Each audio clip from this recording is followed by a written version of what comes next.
name is Chantal and welcome to my channel. I'm creating a series where I help people navigate their way through the renter world. So whether you are a first-time renter or you've rented before but you've had some issues or you just don't understand or you're just kind of curious, I am going to help break that down. I've worked in the apartment rental industry for about 4 to 5 years, and there's so many things that I did not know. And then I thought because I don't know this stuff, maybe other people don't know as well too. So in this series, I'm going to break down some need to know things that people usually or more often than not don't know.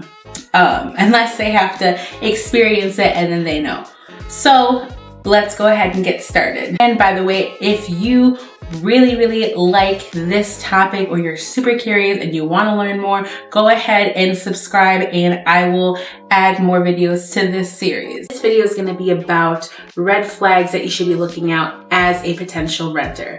So if you are touring an apartment sometime soon, or you just toured an apartment, or you haven't even gotten through the first step of looking, just watch this video. So when you're touring an apartment, that is the first interactions that you have with that community are so important. It's important for them, it's important for you, but basically it's the who am I and what am I about. It's essential for you as a renter to be vigilant and in the know of any possible red flags when you're touring that apartment. The last thing that you want to do is have an amazing tour, jive with the leasing agent, jive with the property manager, love the apartment, love the community, start to see things that you're not happy with or things that are just kind of like a deal breaker for you, but you're already in a lease. Well, I want to help you avoid some of that. Whether I'm walking one of my own units or touring an apartment for myself, the first thing that I'm looking out for is maintenance deficiencies. In almost every single rental industry, when they're showing the apartment has to be show ready. It has to be essentially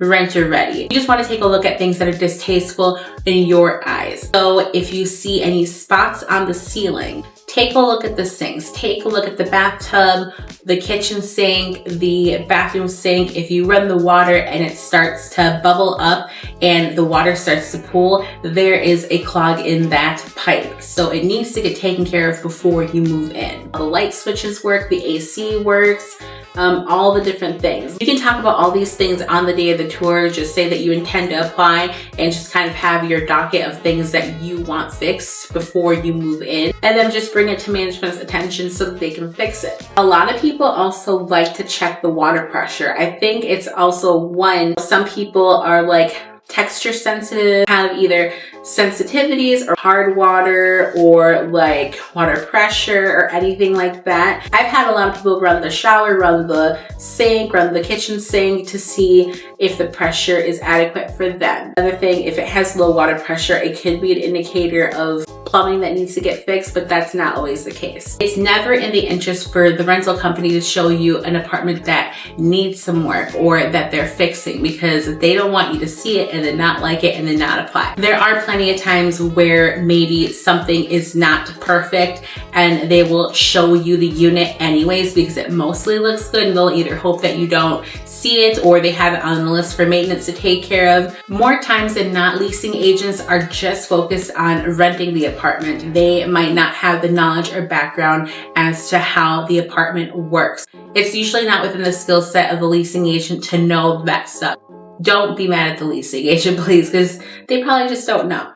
The other thing that's my personal pet peeve is when you walk into a unit and things are dirty. Everybody has a different definition of clean. So are you able to move into that apartment and not get grossed out? A lot of times people do a once over clean before they move in for that reason. And some people just trust that it'll be nice and clean and they just move in. The way that you clean at home with mom and dad is different from the way that cleaners for the apartment company is going to clean. Your brother's best friend from high school, and now he's got his own apartment with 5 other guys, their definition of clean is going to be different from your definition of clean. Take a look at that apartment that you're touring and think, can I move into this apartment in this condition? I will definitely clean over just about everything because things can be missed. You don't know if like the cleaning instruments are clean themselves, like if they use a dirty old rag that they've used for like 3 apartments and they haven't cleaned it. Those are the things that I just don't trust.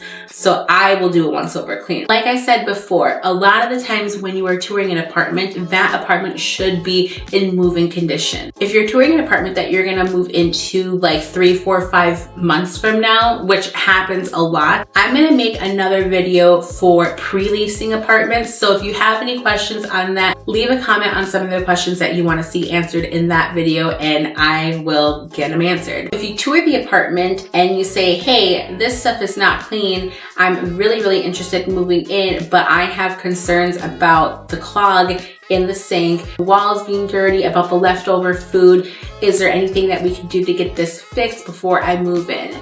Or they say, I have 2 other people that are interested in this unit, so yeah, we can do that, but you have to apply as soon as you can because other people are gonna move into it. You know, a lot of times people have those types of conversations, and like I said, that'll have to be a whole nother video. I would tour that apartment with the manager and or the leasing agent, whoever's available, before you collect the keys.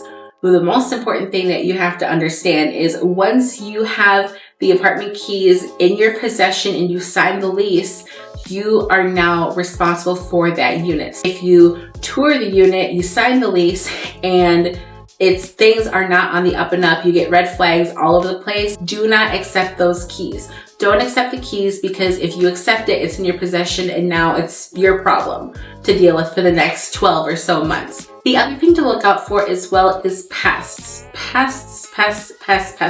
Nobody likes them. I think everybody's first instinct when they see a pest is to like freak out internally, freak out externally, and then freak out on the next person, which is usually the manager or the leasing agent. You're touring an apartment, open up those cabinets. Little weevils, they're in cabinets and anywhere that you would store food because they are attracted to like rice and cereal and all those grainy types of foods. That's their food source. When you are looking at an apartment, be sure to check out the cabinets to make sure that you don't see any like in the corners, and they would look like just like little black dots. In or around baseboards for any roaches, any flooring transitions, anything like anything where a roach is able to slip in and just hang out for a little bit until it finds like a new nest or something. I'm not a roach expert. The thing with roaches is they're really hard to get rid of. It takes multiple treatments, and the treatments are annoying because you have to get like up to 3 back to back, and you have to clear all your stuff, and it's a lot of maintenance to get rid of roaches. That's why everybody friggin' hates them, and they're creepy and crawly. When you are looking at the community that you want to move into, the first thing that I always think of is safety. Do I feel safe in this neighborhood? Can I walk around at night or even in the evenings before sunset? Do I feel good around my community, my future community? So that is something that I would recommend looking into as well. One question that I used to get when I used to tour with prospects is this neighborhood safe? Per fair housing, leasing agents and management, they're not able to say if a neighborhood is safe or not. Everybody has a different perspective on what safe is. I'd say something like, I'm super sorry, I can't actually answer that question due to fair housing, but I totally get what you're asking and why you're asking it. So I would highly encourage you to look at the police reports for this area. Look at the police reports for the neighborhood, the area, the block, the community itself. And just call the police department and ask them if and I don't know if they'll actually say yes or no. I mean, depending on the department. Say, hey, I'm interested in moving into this city and I'm looking to move into this apartment community. Is it overall safe? Do you guys get a lot of calls there? It costs money to pull reports, so just be kind of wary, and I don't even know how much access you can get. Like doing a quick Google search, there are tons of different websites where you can look to see crime rates in certain neighborhoods from the past couple weeks, days, months, years. So that's something that I would always tell my people who were possibly moving into my communities. Hey, I wish I could answer that question for you because I totally get it. But feel free to look online, look at all of our reviews, look at our Google reviews, look at the police reports, and that'll help you figure out if this is someplace where you want to live. Really quickly, I'll gloss over why you can't say that. I'm going to dedicate a whole nother video to fair housing, because a lot of like innocent questions like that, it feels kind of like not good to hear, oh, this lady doesn't want to tell me if this neighborhood is safe or not, so it's probably not. The reason why people are not able to say this neighborhood is safe, or there's a lot of kids and families that live here, oh, there's a lot of, you know, XYZ people that live here, because of bias. We don't want to leave an area where somebody is able to create a bias and then not move in here. So let's just say anybody who wears Victoria's Secret with their tacky ass outfits, I don't want them in my neighborhood. I would really prefer people who wear Juicy Couture. This girl that wears a little Victoria's Secret jumpsuit, I don't want her moving in here. I'm gonna make something up when she comes in here so she doesn't want to move in here. How's the neighborhood, you ask? Oh, well, you know what? Honestly, it's okay. I mean, I had somebody break into my car last week, but that was a completely different isolated situation. Or we could say, you know, somebody who drives a Chevy versus like a Ford. We don't want any Ford people here. We want to keep this like a Chevy neighborhood. They're stealing catalytic converters from only Ford trucks. I don't know why. I don't want the Ford drivers, and I don't want the Victoria's Secret jumpsuits around here. So I'm just gonna say the neighborhood's not good. So that is literally the reason. I know those are kind of like wacky little scenarios, but the whole point that I'm trying to make is that you don't want to create a bias that will persuade somebody to or to not to move in based on said bias. And this is the reason why I'm making this video, because people just don't know this stuff. A lot of it has to do with education. Education on prospective renters, and then also the people who are doing the leasing and the renting of the properties. Every single one of the companies that I worked for had us do fair housing, so we know exactly what we could answer, what we couldn't answer, made everyone feel good when they toured our community, and gave every single person the best possibility to live in our community. In the realm of security, you want to do your own homework. You want to see police reports, Google reviews, you want to see all of that. The other thing that I would highly recommend, I even did this myself before working at a property. I would take a look at the property at night. I would go and do a little cruise like around 8 p.m., 9 p.m. or whatever, just around dusk, just check out the neighborhood and just see if I feel good there at night. Am I going to be sitting there clutching my pearls on my way to my apartment? Another safety item too is checking for safety hazards. So making sure that your carbon monoxide is working, your fire alarm is working. A lot of companies already have it on the docket to make sure that those really, really important things get fixed, because it's a staple of turning a unit. Turning means getting it ready for another person to move in. You can always ask to see if those items work yourself.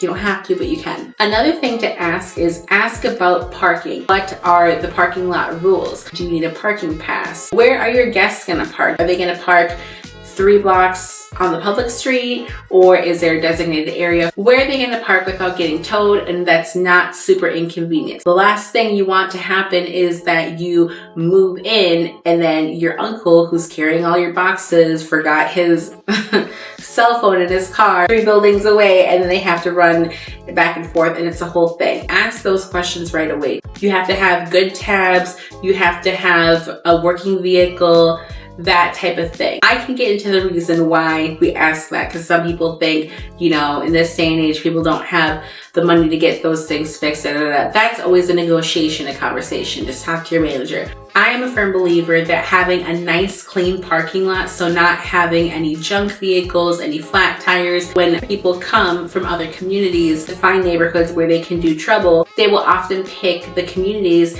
that have those types of things, because they know that they can do whatever they want there, because people are not watching and people are not monitoring those areas. It's an indicator of care and vigilance of that community. That's the reason why. I was going to put it in another video, but there we go. This next part is huge. It's a huge either red or green flag, and you can almost miss it if you're not paying attention. Take a look at the communication style between the property manager, the leasing agent, their communication with you. If you go to a community to do a tour with the leasing agent and the property manager says something kind of like crass or off the cuff or just something that made you feel uncomfortable to either the leasing agent themselves or a maintenance person, you know, one, that's how they're going to talk about you if you're doing something that they don't like, for one. If you consistently have like miscommunications or inconsistencies, it's usually a good indicator that they themselves, as an operation internally, they just have those inconsistencies as well too. Ask questions when you can, hold people accountable to what they're saying, and if you don't understand what they're saying and if it doesn't coincide with something else, just call them out on it. Do it politely, but just, you know, say, hey,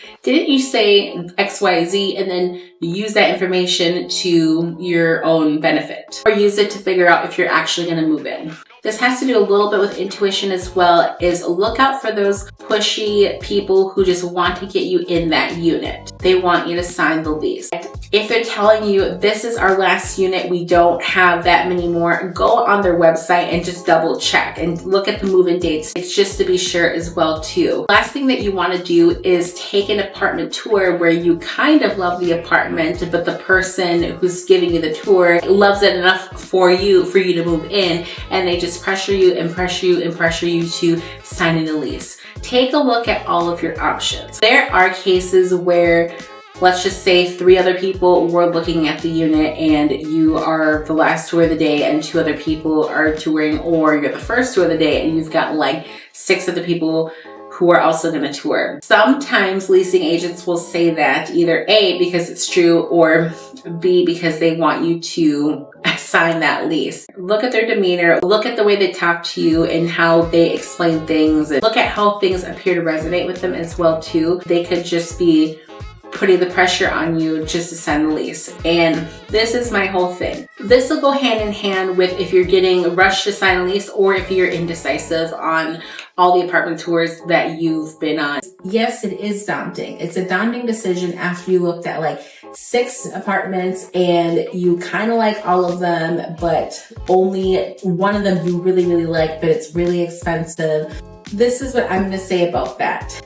When you are here at your apartment, how much time do you spend here? Do you work from home? Do you need to have every single thing on your bucket list because you are here so often? Or are you here mainly to sleep and eat and just do a couple things, but you're mainly out and about, either networking at different events, working, or with a significant other? How much time are you truly going to spend in your apartment? So if you are looking at this apartment that you love so much and you barely can afford the payment, also, you know, considering 2.5 times the rent or 2 times the rent or 3 times the rent, which you have to be able to afford the apartment, otherwise you don't want to get in any trouble with that. Choose with your heart. Are you going to feel your best in a beautiful apartment that you really can't afford and it stresses you out? Make those types of decisions. Think about those types of things. Or are you able to go with the apartment that doesn't have all of the things on your list, but it's the one that meets your budget the best? Take a look at the community. Does the apartment meet your budget, but you don't feel comfortable in your neighborhood? It might be time to increase your budget a little bit more or pick a different neighborhood. At the end of the day, when someone is chirping in your ear,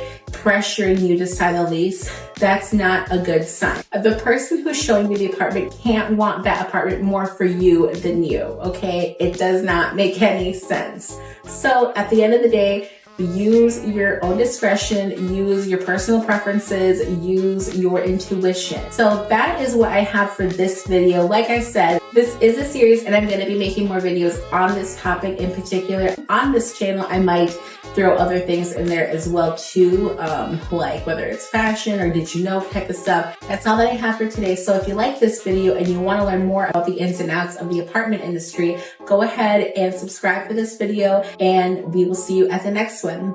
Thank you.